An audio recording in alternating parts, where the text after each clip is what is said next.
اعوذ باللہ من الشیطان الرجیم بسم اللہ الرحمن الرحیم یا ایہا الذین آمنوا اتقوا اللہ وقولوا قولا سدیدا صدق اللہ العظیم ان اللہ وملائکتہ یصلون علی النبی یا ایہا الذین آمنوا صلوا علیہ وسلموا تسلیما الصلاۃ والسلام علیک یا رسول اللہ وعلی آلک واصحابک یا حبیب اللہ۔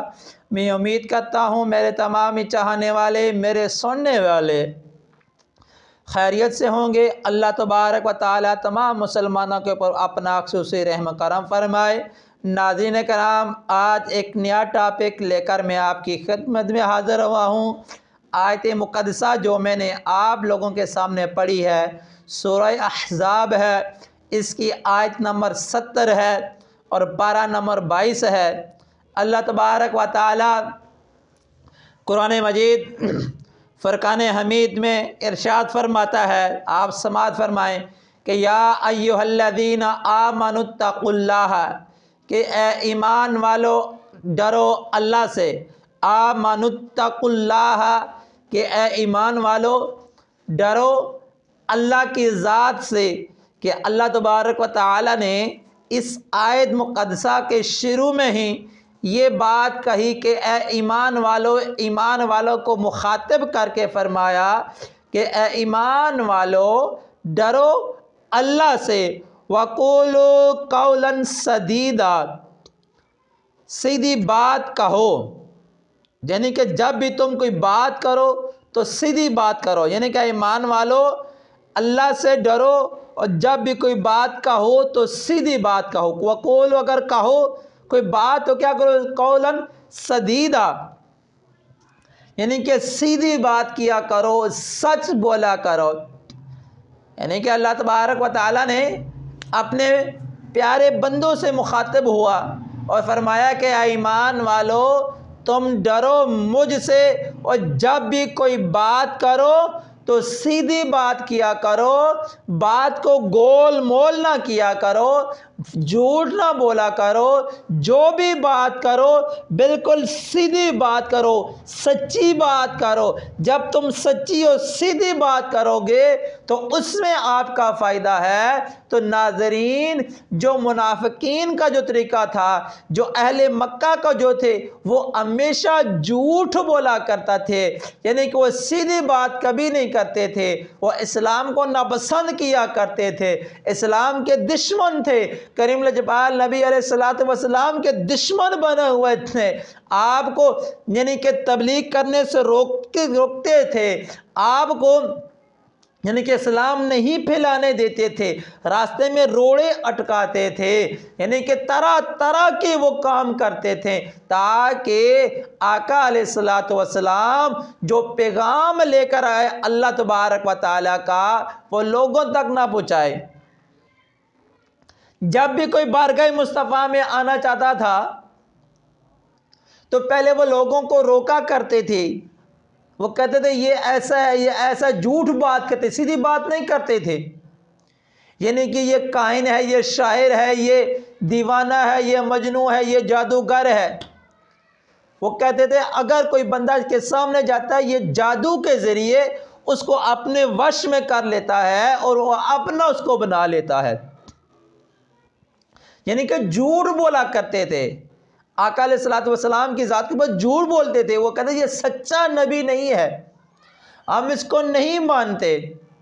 تو اس وجہ سے اللہ تبارک و تعالیٰ نے پھر کیا کہا کہ وَقُولُوا قَوْلًا سَدِيدًا، ایمان والو اب تم مسلمان ہو چکے ہو، اب تم ایک دائرے میں آ چکے ہو، اب دامن رحمت میں آ چکے ہو، اب تم مصطفیٰ کریم کے ساتھی بن چکے ہو، تو اب اگر آپ نے کوئی بھی بات کرنی ہے تو بالکل سچی بات کرنی ہے، جھوٹ کبھی نہیں بولنا۔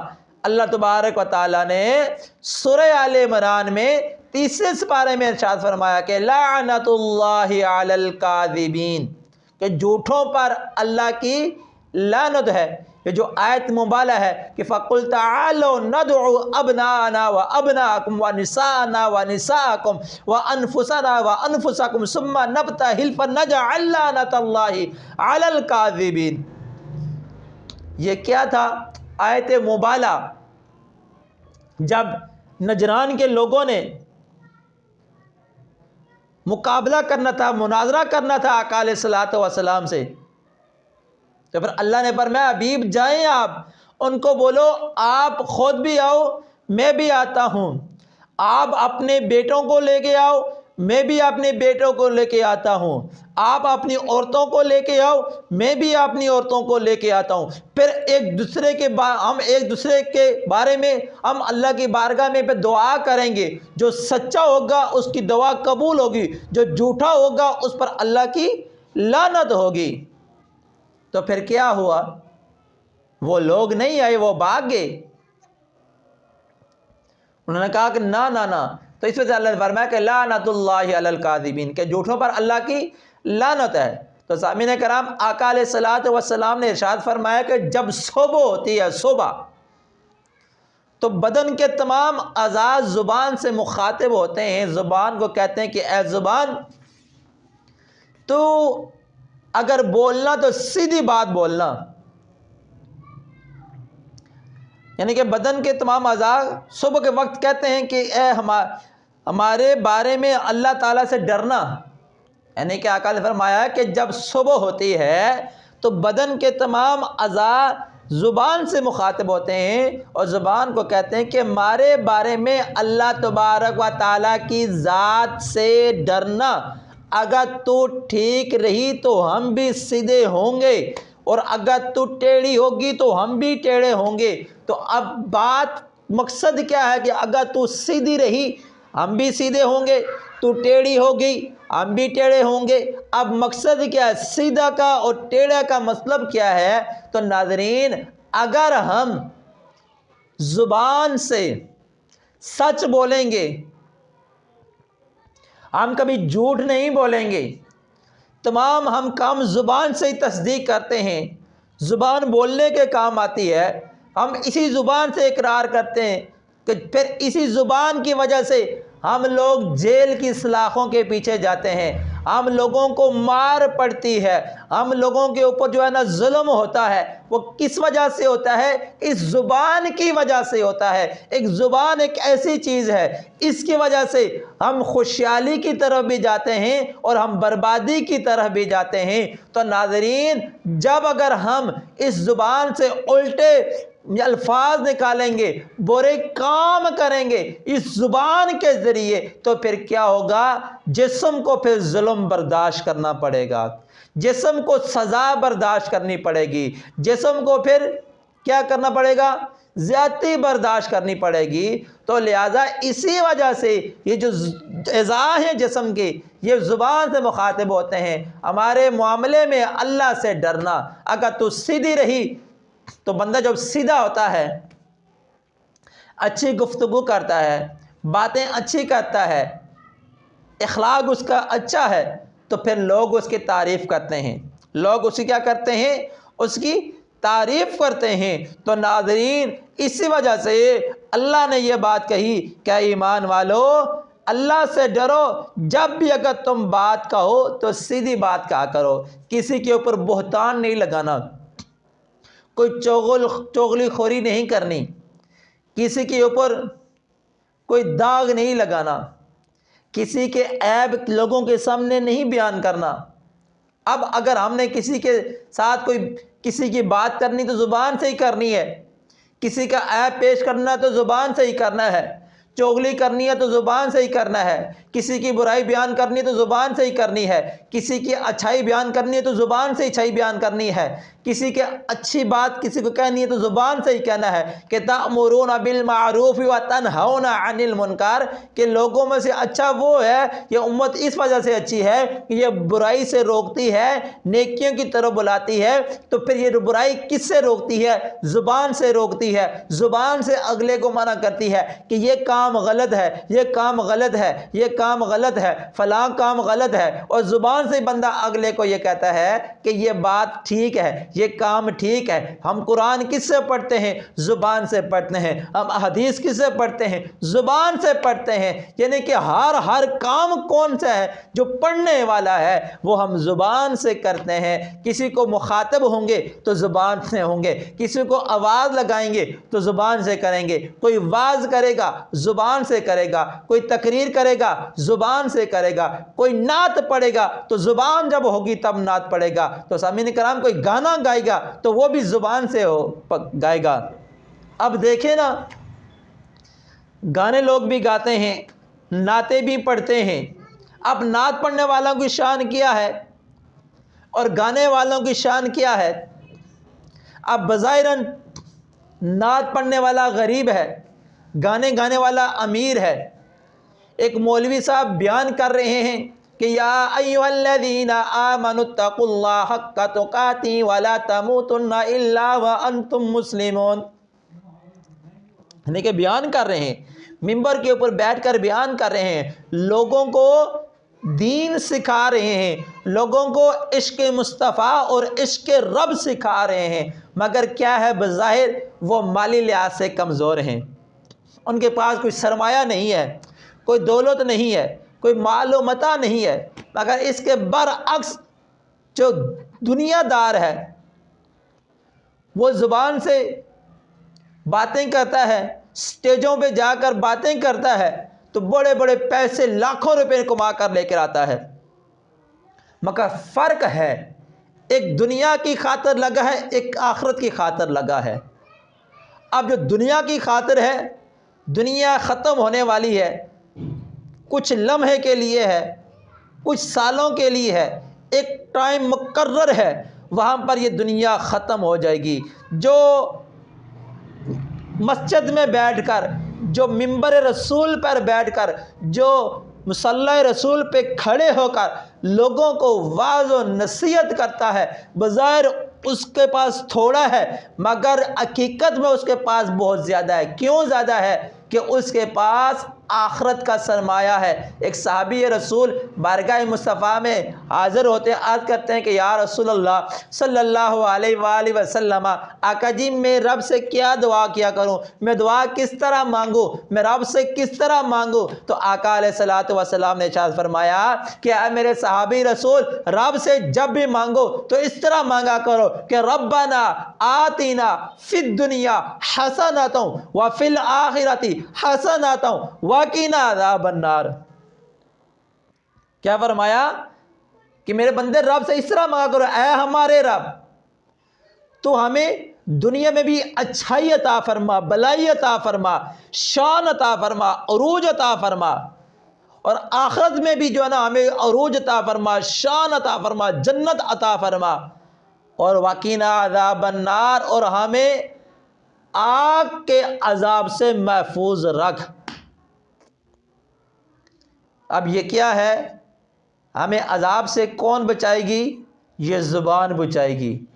اگر ہم زبان سے غلط باتیں کریں گے، زبان سے ہم آقا علیہ الصلوۃ والسلام کی شان میں بے ادبی کریں گے، توہین کریں گے، صحابہ کی توہین کریں گے، اہل بیت کی توہین کریں گے، تو ہم پہ جہنم میں جائیں گے۔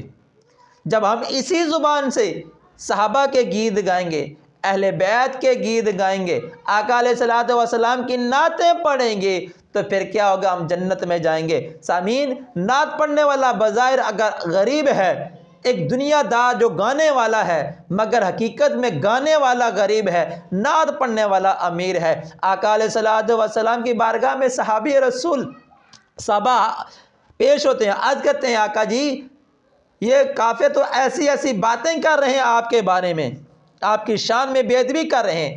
آقا نے فرمایا میرے صحابہ تم میری شان میں پھر قصیدے پڑھو نا، تم میری شان بیان کرو، تم اپنے رنجے کو راضی کرو۔ سارے صحابہ پڑھنا شروع ہو گئے، پڑھنا شروع ہو گئے، پڑھنا شروع ہو گئے۔ جب حسان بن ثابت رضی اللہ تعالی عنہ کی باری آتی ہے، آپ کیا پڑھتے ہیں؟ وَأَحْسَنُ مِنْكَ لَمْ تَرَ قَطُّ عَيْنِي وَأَجْمَلُ مِنْكَ لَمْ تَلِدِ النِّسَاءُ خُلِقْتَ مُبَرَّأً مِنْ كُلِّ عیب کأنک قد خلقت ما تشاء۔ پھر آپ کیا کہتے ہیں؟ پڑھیں پھر، یا رسول اللہ میری آنکھ نے کبھی آپ جیسا حسین کبھی دیکھا نہیں ہے، یا رسول اللہ آپ کے اندر کچھ عیب نہیں ہے، یا رسول اللہ اللہ نے تو آپ کو اس طرح پیدا کیا جس طرح آپ کی مرضی تھی، آپ تو اپنی مرضی سے پیدا ہوئے۔ تو پھر آقا کے آگے خوش ہو گئے۔ حسان بن ثابت کو پھر کیا کیا؟ اپنی چادر مبارک حسان بن ثابت کو تحفہ دی، حسان یہ قبول کرو۔ آپ دیکھیں کہ کتنے خوش نصیب ہیں وہ لوگ جو اپنی زبان سے آقا علیہ الصلوۃ والسلام کی تعریف بیان کرتے ہیں، آقا کی نعت بیان کرتے ہیں، اور لوگوں کو آقا علیہ الصلوۃ والسلام کا عشق سکھاتے ہیں، لوگوں کو مسجد کی طرف بلاتے ہیں، سیدھے راستے کی طرف بلاتے ہیں اور برائی سے روکتے ہیں۔ یا ایھا الذین آمنوا اتقوا اللہ وقولوا قولا سدیدا، اے ایمان والو اللہ سے ڈرو اور جب بھی بات کہو تو سیدھی بات کہا کرو، سچی بات کہا کرو۔ اللہ نے ہمیں مسلمان پیدا کیا، مسلمان کا کام ہے ہمیشہ سچ بولنا، چاہے جتنی مرضی رکاوٹیں آئیں، سچ بولنے میں اگر جتنی مرضی تکلیف برداشت کرنی پڑے تکلیف برداشت کرنی ہے، ظلم برداشت کرنا ہے۔ یہ دنیا کا ظلم تھوڑا ہے سامعین کرام، دنیا کا جو ہے نا ظلم تھوڑا ہے۔ کسی کے اوپر کتنے سال کی سزا ہے؟ کوئی 5 سال، کوئی 10 سال، کوئی 20 سال، کوئی عمر بھر سزا میں آ جاتا ہے۔ وہ کیا ہے؟ سزا تو ختم ہو جاتی ہے، عمر بعد جو سزا ہے وہ ختم تو ہونی ہے نا، کہ جب انسان مر گیا، موت آ گئی، پھر تو جیل سے نکل گیا، دفن کر دیا، اب وہ جو زندگی ہے نا، وہ جو زندگی ہے وہ ختم ہونے والی نہیں ہے۔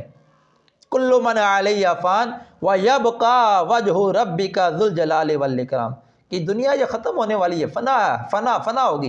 وہ جو زندہ ہے، جو باقی رہنے والا اللہ کی ذات ہے، اور اللہ نے وہ جو زندگی پیدا بنائی ہے ہمارے لیے جنت کی، وہ تو ہمیشہ رہے گی، وہ کبھی ختم نہیں ہوگی، ہمیشہ رہے گی۔ لہٰذا اگر ہم جھوٹ بول کر وقتی طور پہ دنیا کی عدالت سے تو آزاد ہو جائیں گے، دنیا کی نظر سے تو آزاد ہو جائیں گے، مگر آخرت کے لیے ہم سزا کا حقدار ٹھہر جائیں گے، نار جہنم کی طرف ہم چلے جائیں گے۔ اگر ہم جو سچ بولیں گے دنیا کی نظر میں ہم جو ہے نا رسوا ہو جائیں گے، اگر ہمیں جیل ہو جائے گی، ہمارے پر ظلم ہوگا، یہ ختم ہو جائے گا، مگر آخرت میں ہمارے لیے جنت جو ہے نا وہ ہماری مشتاق رہے گی، ہم جنت میں چلے جائیں گے۔ اللہ تبارک و تعالیٰ کی بارگاہ میں دعا ہے، خالق کائنات ہم سب کو ہمیشہ سچ بولنے کی توفیق عطا فرمائے، جھوٹ سے بچنے کی توفیق عطا فرمائے۔ جھوٹ جو ہے نا وہ تمام برائیوں کی جڑ ہے، جھوٹ نیکیوں کو اس طرح کھا جاتا ہے جس طرح لکڑی کو آگ کھا جاتی ہے۔ اللہ تبارک و تعالیٰ کی بارگاہ میں دعا ہے،